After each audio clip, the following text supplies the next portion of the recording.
ابو موسیٰ رضی اللہ عنہ روایت کرتے ہیں، نبی کریم صلی اللہ علیہ وسلم نے فرمایا، اس شخص کی مثال جو اپنے رب کو یاد کرتا ہے اور جو اپنے رب کو یاد نہیں کرتا، زندہ اور مردہ جیسے ہے۔ تو ذکر کو زندگی سے تشبیہ دی گئی ہے، یعنی جس طرح انسان زندگی کے ساتھ خوبصورت ہوتا ہے، یعنی اس کا ظاہر خوبصورت ہوتا ہے جب زندہ ہوتا ہے، جب مر جاتا ہے تو آپ دیکھیں میت کیسی لگتی ہے، تو اسی طرح ذکر کے ساتھ انسان کا باطن روشن ہوتا ہے اور خوبصورت ہوتا ہے۔ ذکر جو ہے یعنی اللہ کی یاد جو ہے، اس کی کئی اقسام ہیں، قرآن، نماز، تسبیحات، علم کا سیکھنا سکھانا، یہ اس وقت ہم ذکر کی مجلس میں ہیں۔ پھر اسی طرح دوسروں کو امر بالمعروف کرنا، نہی عن المنکر کرنا، تو یہ جو ذکر ہے اس کی کسی بھی شکل میں، یہ اللہ تعالیٰ کے نزدیک ہر چیز سے بہتر عمل ہے۔ نبی صلی اللہ علیہ وسلم نے فرمایا، کیا میں تمہیں تمہارا بہترین عمل نہ بتاؤں جو تمہارے مالک کے نزدیک اچھا اور پاکیزہ ہے اور تمہارے درجات میں سب سے بلند ہے اور سونا چاندی کے خرچ کرنے سے بہتر ہے اور اللہ کی راہ میں جہاد کرتے ہوئے تمہارے کفار کی گردنیں مارنے اور ان کے تمہاری گردنیں مارنے سے بھی افضل ہے۔ صحابہ نے عرض کیا، کیوں نہیں؟ آپ نے فرمایا، اللہ تعالیٰ کا ذکر، چاہے آپ نماز میں کر رہے ہیں، نوافل میں کر رہے ہیں، تلاوت قرآن کے ذریعے کر رہے ہیں، تعلیم قرآن کے ذریعے کر رہے ہیں، تسبیحات کے ذریعے کر رہے ہیں، درود شریف پڑھ رہے ہیں، کسی بھی طرح کھڑے، بیٹھے، لیٹے، چلتے پھرتے، فارمل وے میں، انفارمل وے میں، اونچے یعنی جہرن اور سرن، جس شکل میں بھی آپ اللہ کو یاد کرتے ہیں، تو اس کی اتنی زیادہ فضیلت ہے، بہت افضل عمل ہے۔ اور اس کے برعکس کیا ہوتا ہے؟ اللہ تعالیٰ سے غافل ہو جانا، بھول جانا، اور وہ عموماً کب ہوتا ہے؟ جب ہم دنیا میں خوب محو ہو جاتے ہیں۔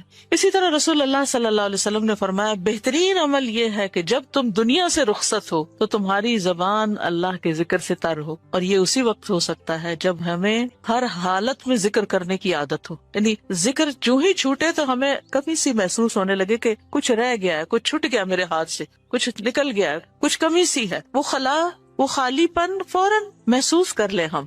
ذکر کرنے والے سب سے آگے آگے ہوں گے۔ رسول اللہ صلی اللہ علیہ وسلم نے فرمایا، مفردون سبقت لے گئے۔ صحابہ نے پوچھا، اللہ کے رسول مفردون کون ہے؟ آپ نے فرمایا، اللہ کا بہت ذکر کرنے والے مرد اور ذکر کرنے والی عورتیں۔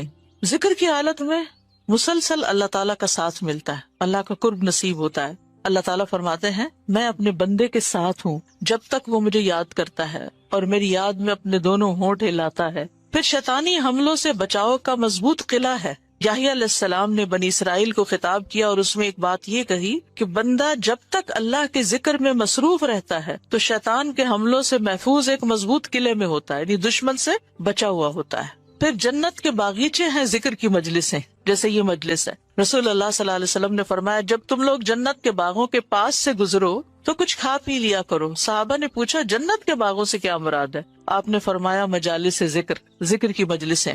قیامت کے دن سب سے زیادہ قابل رشک لوگ کون ہوں گے؟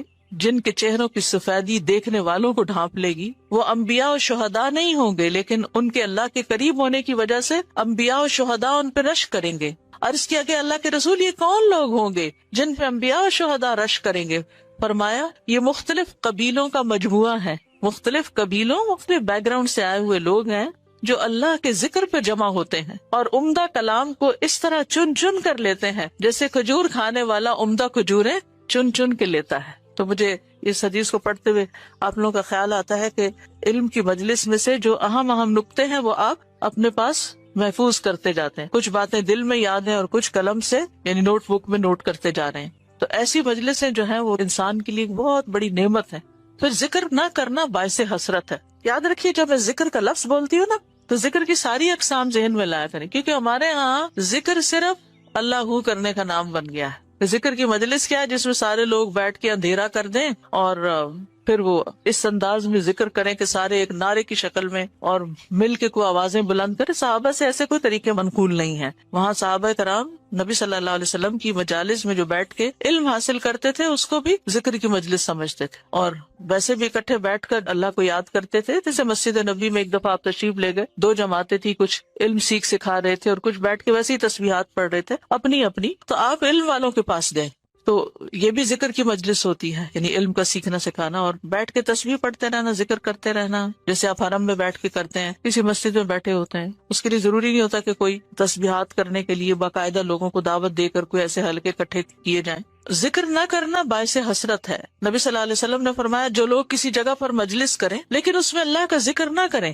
اور نبی صلی اللہ علیہ وسلم پر درود نہ بھیجیں تو وہ ان کے لیے قیامت کے دن باعث حسرت ہوگی. اگرچہ وہ اجر و ثواب کی بنیاد پر جنت میں داخل ہو جائیں گے لیکن انہیں حسرت ہوگی کہ ہم نے یہ وقت کیوں گنوا دیا. ذکر نہ کرنے والے بدترین مخلوق ہیں، بد نصیب لوگ ہیں. عمرو بن ابسہ سے روایت ہے، رسول اللہ صلی اللہ علیہ وسلم نے فرمایا جب بھی سورج چڑھتا ہے اللہ عز و جل کی ہر ایک مخلوق اللہ عز و جل کی تسبیح اور حمد و ثنا بیان کرتی، یعنی صبح ہوتے ہی ساری مخلوق ذکر میں لگ جاتی. لیکن شیطان اور اولاد آدم میں سے آتا قسم کے لوگ ذکر نہیں کرتے. تو میں نے بنی آدم میں آتا قسم کے لوگوں کے بارے میں سوال کیا. آپ نے فرمایا بدترین مخلوق، یا فرمایا اللہ کی مخلوق میں سے بدترین لوگ، یعنی آسمان و زمین، سورج چاند ستارے درخت شجر حجر ہر چیز ذکر میں مشغول ہے سوائے ان لوگوں کے جو سو کے وقت گزار رہے ہیں یا غفلت میں پڑے ہوئے ہیں. ابو ہریرہ رضی اللہ عنہ روایت کرتے ہیں نبی کریم صلی اللہ علیہ وسلم نے فرمایا دو کلمے رحمان کو بہت محبوب ہیں، زبان پر بہت ہلکے ہیں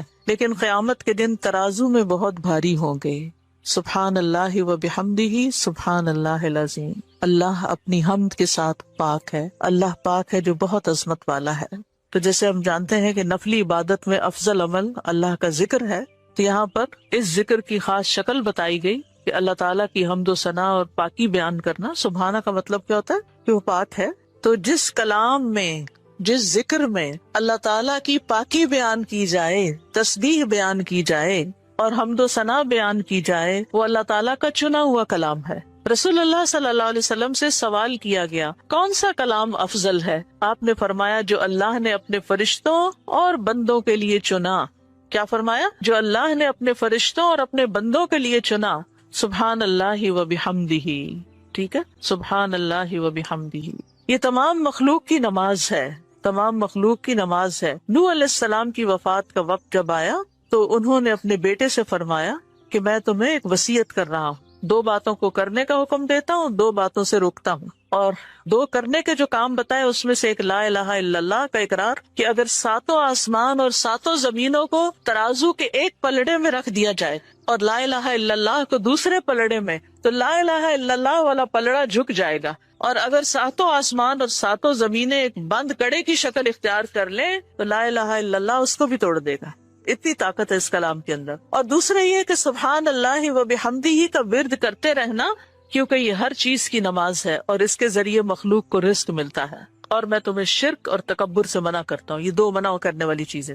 اسی طرح ان کلمات کو اگر کوئی 100 دفعہ دن میں پڑھے تو اس کے گناہ مٹ جاتے ہیں، گناہ جھڑ جاتے ہیں، چاہے سمندر کی جھاگ کے برابر ہی کیوں نہ ہو. پھر اسی طرح ایک اور حدیث میں آتا ہے سنن ترمذی کی، جو شخص سبحان اللہ العظیم و بحمدہ کہتا ہے اس کے لیے جنت میں کھجور کا ایک درخت لگا دیا جاتا ہے. صرف ایک دفعہ کہنے سے. کہہ لیجیے سبحان اللہ العظیم و بحمدہ. اللہ کے راستے میں سونا خرچ کرنے سے بہتر ہے. رسول اللہ صلی اللہ علیہ وسلم نے فرمایا جو رات سے خوف کھائے، اکیلا ہونے کی وجہ سے یا ویسے اس کو اندھیرے کا فوبیا ہو، کہ جو رات سے خوف کھائے کہ وہ اس کو پریشان کرے گی، یا مال خرچ کرنے سے بخل کرے کہ دینے کو دل نہ چاہے، یا دشمن سے مقابلہ کرنے سے ڈرے، تو وہ اس قول کی کثرت کر دے سبحان اللہ و بحمدہ، سبحان اللہ و بحمدہ. کیونکہ یہ اللہ کے نزدیک سونے کا پہاڑ اللہ کے راستے میں خرچ کرنے سے زیادہ محبوب ہے. ہم میں سے کس کی وسعت ہے سونے کا پہاڑ اللہ کے راستے میں خرچ کرے؟ نہیں کر سکتے. اس لیے اس کلمے کو ہی زیادہ سے زیادہ پڑھ لینا چاہیے. اسی طرح سبحان اللہ، لا الہ الا اللہ، الحمدللہ، یہ کلمات عرش کے ارد گرد چکر لگاتے ہیں اور ان کی بھنبھناہٹ ہوتی شہد کی مکھیوں کی بھنبھناہٹ کی طرح، اور وہ اپنے ذکر کرنے والے کی اللہ کے ہاں یاد دلاتے ہیں. تو آپ نے فرمایا کیا تم میں سے کوئی یہ پسند نہیں کرتا کہ اس کے لیے کوئی ایسا ہو جو ہمیشہ اللہ کے ہاں اس کی یاد دلائی جاتے رہے؟ یعنی کوئی ایسا طریقہ ہو کہ ہمیشہ عرش کے ارد گرد آپ کا ذکر ہوتا رہے. قیامت کے دن بھی انسان کا بچاؤ کریں گے، یعنی جہنم سے بچانے کے لیے سبحان اللہ والحمد للہ ولا الہ الا اللہ واللہ اکبر. پھر اہل جنت کا ذکر کیا ہوگا؟ ان کے سانس کے ساتھ ان کو تسبیح و تحمید سکھا دی جائے گی کہ بولنا بھی نہیں پڑے گا، سانس لیں گے اور سانس کے ساتھ اللہ کا ذکر جاری ہو جائے گا. یہ جو احادیث نے بیان کی، یہ آپ کے پاس کارڈ ہونا چاہیے تسبیحات کی فضیلت والا، اس میں لکھی ہوئی ہیں، دوسروں کے ساتھ بھی شیئر کریں. اور خاص طور پہ بچوں کو ذکر کرنا سکھائیں، ان کے اندر بھی ایک کامنس آتی ہے، ایک سکینت آتی ہے. ہم بعض اوقات یہ سوچتے ہیں یہ تو بچے ہی ہیں، ابتدائی عمر سے، چھوٹی عمر سے کہ چلو یہ پڑھو، انگلیوں پہ گنتے ہیں، اچھا تم نے کتنی دفعہ پڑھ لی، کتنے جنت میں درخت لگائے، تو آہستہ آہستہ ان کو عادت ہو جاتی ہے. پھر ذکر کیا قسم اللہ کے نام پڑھنا، اللہ کے نام یاد کرنا۔ عن ابی ہریرہ ان رسول اللہ صلی اللہ علیہ وسلم قال ان للہ 99 اسما 100 الا واحدا من احصاها دخل الجنہ۔ کتاب التوحید۔ ابو ہریرہ رضی اللہ عنہ سے روایت ہے کہ رسول اللہ صلی اللہ علیہ وسلم نے فرمایا، بے شک اللہ کے 99 نام ہیں، 99، ایک کم 100۔ جو شخص ان سب کو محفوظ رکھے گا، یاد کر لے گا، وہ جنت میں داخل ہوگا۔ من احصاہا، تو احصاء سے مراد ان کو گننا، ان کے معنی پہچاننا، ان کے تقاضے کے مطابق عمل کرنا۔ خالی لکھ کے یا جمع کر کے یاد کر لیا جائے اور مطلب ہی نہ پتا ہو اور اس کے مطابق عمل نہ ہو تو پھر یہ وعدہ نہیں پورا ہوتا۔ احصاء میں ہر چیز کا جمع ہو جانا ہے، یعنی اللہ تعالیٰ کے ناموں کی حدود کی حفاظت کرنا، ان کو پہچاننا، ان کا معنی جاننا، ان کی فضیلت جاننا، کہاں پڑھنا ہے۔ امام ابن قیم کہتے ہیں کہ اللہ کے اسماء کو گن کر محفوظ کرنے کے کچھ مراتب ہیں۔ بندہ جب ان ناموں کو یاد کر لیتا ہے تو وہ جنت میں داخل ہو جاتا ہے، اور یہی اس کی سعادت اور نجات اور فلاح کا مرکز ہے۔ وہ کہتے ہیں پہلا مرتبہ ان کے الفاظ کو گننا اور شمار کرنا، دوسرا مرتبہ ان کے معنی اور مدلول کو سمجھنا، تیسرا مرتبہ ان کے ساتھ دعا مانگنا۔ قرآن میں آتا نا وَلِلَّهِ الْأَسْمَاءُ الْحُسْنَى فَادْعُوهُ بِهَا، اور اللہ ہی کے لیے ہیں اچھے اچھے نام، بس تم اس کو ان کے ساتھ پکارو، اللہ کے نام لے کے، جیسے یا حی یا قیوم، یا اللہ، یا رب، یا رحمان، یا رحیم، یا کریم، یا ذی الجلال والاکرام، اور باقی بھی اسی طرح۔ پھر ہے دعا مانگنے کے 2 مرتبے ہیں۔ نمبر 1 دعا العبادہ، یعنی اللہ کی تعریف ان ناموں کے ساتھ کرنا، ہمارا رب رحیم ہے، کریم ہے، تو یہ تعریف عبادت کی دعا ہوتی ہے، دعا العبادہ کہتے ہیں اس کو۔ اور دوسرا ہے دعا المسئلہ، طلب اور مانگنے کی دعا، کہ ان ناموں کے ساتھ پکار کے اللہ کو پھر سوال کرنا۔ اور اسماء حسنہ کے ساتھ، یہ نہیں کہ اپنی طرف سے اللہ تعالیٰ کا کوئی نام بنا کے اور پھر اس سے دعا کرنا، یا موجود، یا ذات، یا شیء، اس طرح کی باتیں نہیں، بلکہ اللہ کے جو پراپر نام قرآن و سنت سے ثابت ہیں ان کے ساتھ دعا مانگنا۔ تو یاد رکھیے کہ اللہ کی پہچان یہ علم کا پہلا مرتبہ ہے۔ سب سے پہلے جس کو جاننا چاہیے، جس کے بارے میں ہمیں معلوم ہونا چاہیے کہ وہ کون ہے، وہ اللہ رب العزت ہے۔ فَاعْلَمْ أَنَّهُ لَا إِلَهَ إِلَّا هُوَ، جان لو کہ اللہ کے سوا کوئی الہ نہیں۔ یہ علم ہر ایک پر فرض ہے کہ ہمارا خالق کون ہے، ہمارا مالک کون ہے، ہمارا رازق کون ہے، ہمارا معبود کون ہے، ہماری مشکل کشا کون ہے، ہمارا حاجت روا کون ہے، اور جو بھی اللہ تعالیٰ کے باقی نام ہے، پہچان ہے۔ یہ علم تمام علوم سے افضل ہے، کیونکہ جب ایک انسان، کوئی بچہ، بوڑھا، جوان اللہ تعالیٰ کو جان لیتا ہے نا، تب ہی اس کی زندگی درست ہوتی، تب ہی اس کو واقعی ہدایت ملتی، تبھی وہ اللہ کے لیے سب کچھ کرتا ہے، تبھی اس کے اندر تقویٰ پیدا ہوتا ہے، تبھی وہ حلال حرام کی تمیز کرتا ہے، کیونکہ یہ سب کچھ کرنا اس کے لیے اللہ نے اپنی عبادت کے لیے پیدا کیا۔ اور اگر ہم اللہ ہی کو نہیں پہچانتے تو عبادت کس کی کر رہے ہیں؟ پہلا کام اللہ کی پہچان ہے، اللہ کی معرفت، خود بھی اور اپنی آل اولاد کو بھی اور اپنے آس پاس کے لوگوں کو۔ اور اللہ کی پہچان کے لیے اللہ کے ناموں کا علم حاصل کرنا ضروری ہے۔ پھر اس سے ایمان میں بھی اضافہ ہوتا ہے، جتنا جتنا آپ اللہ کو زیادہ جانتے چلے جاتے ہیں اتنا اتنا آپ کا ایمان بڑھتا ہے۔ اسی لیے اس کو اشرف العلوم کہا گیا ہے کہ تمام علوم کا سردار ہے یہ۔ پھر اسی طرح اللہ تعالیٰ کے ناموں کو پڑھنے، یاد کرنے، جاننے، سمجھنے کے بارے میں کچھ اصول و قواعد ہیں۔ اس میں پہلی بات یہ ہے کہ اللہ کے تمام نام توقیفی ہیں، اس میں عقل کی کوئی گنجائش نہیں، یعنی بذریعہ وحی معلوم ہوئے۔ ہم اپنے پسند سے اللہ کا کوئی نام نہیں رکھ سکتے، یعنی آپ یہ نہیں کہہ سکتے کہ مجھے اللہ سے بڑی محبت ہے تو میرا دل چاہتا ہے میں اللہ تعالیٰ کا یہ نام رکھ دوں، خود سے کوئی رکھ دوں، یہ نہیں کر سکتے آپ، ٹھیک ہے؟ کسی انسان کو، کسی بشر کو، کسی جن کو، کسی فرشتے کو یہ اختیار نہیں کہ وہ اپنی مرضی پسند سے اللہ کا کوئی نام رکھ دے اور اس سے اس کو پکارنا شروع کر دے، اور اس کی لاجک صرف یہ دے کہ یہ تو محبت کی بات ہے اور میں محبت سے یوں پکارتی ہوں اللہ کو۔ نہیں، اس کی اجازت نہیں، کیونکہ جتنا اللہ تعالیٰ خود اپنے آپ کو جانتا ہے ہم نہیں جانتے، اور جتنا اس نے چاہا ہمیں اپنے بارے میں علم دیا، اور وہ علم بھی نبی صلی اللہ علیہ وسلم کے ذریعے ہم تک پہنچا ہے، تو اس کو حاصل کرنے کی کوشش کریں۔ پھر اسی طرح دوسری بات یہ کہ اس بارے میں کتاب و سنت سے آگے نہ بڑھیں، عقل، رائے، خواہش۔ امام احمد کہتے ہیں اللہ کی صفت نہیں بیان کی جائے گی مگر وہی جو خود اس نے اپنی ذات کی بیان فرمائی ہے یا رسول اللہ صلی اللہ علیہ وسلم نے بیان کی۔ ہم قرآن و سنت سے آگے نہیں بڑھیں گے، خود یا کسی عالم یا کسی اور انسان کے بتائے ہوئے نام کے مطابق نہیں کام کریں۔ پھر اگلی بات یہ کہ اللہ کے ناموں میں الحاد سے بچنا چاہیے۔ الحاد سے، الحاد کا مطلب کیا ہے؟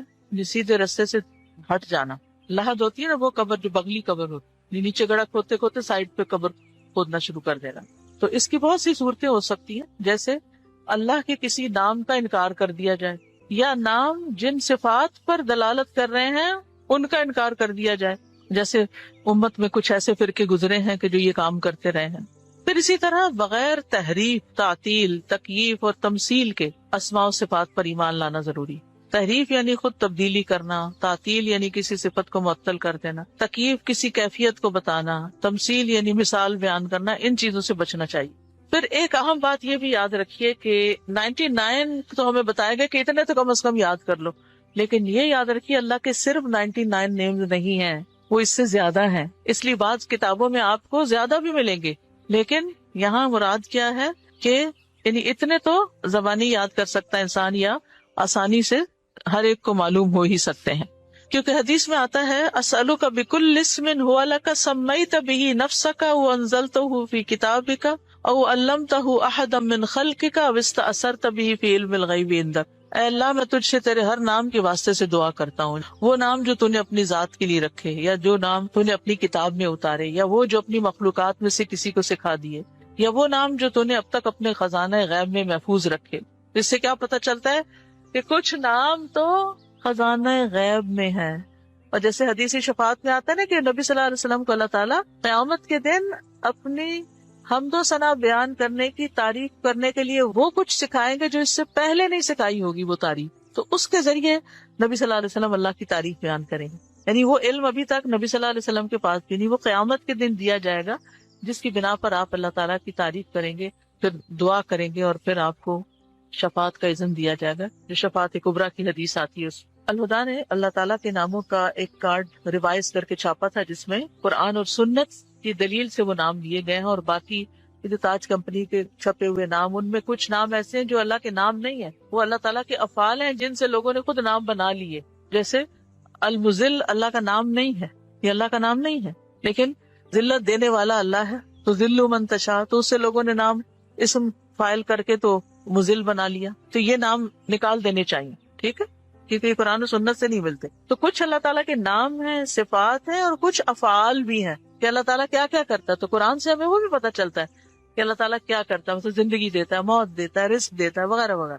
حدیث نمبر 44، پورے یقین کے ساتھ دعا کرنا. دعا بھی ذکری کی ایک قسم ہے.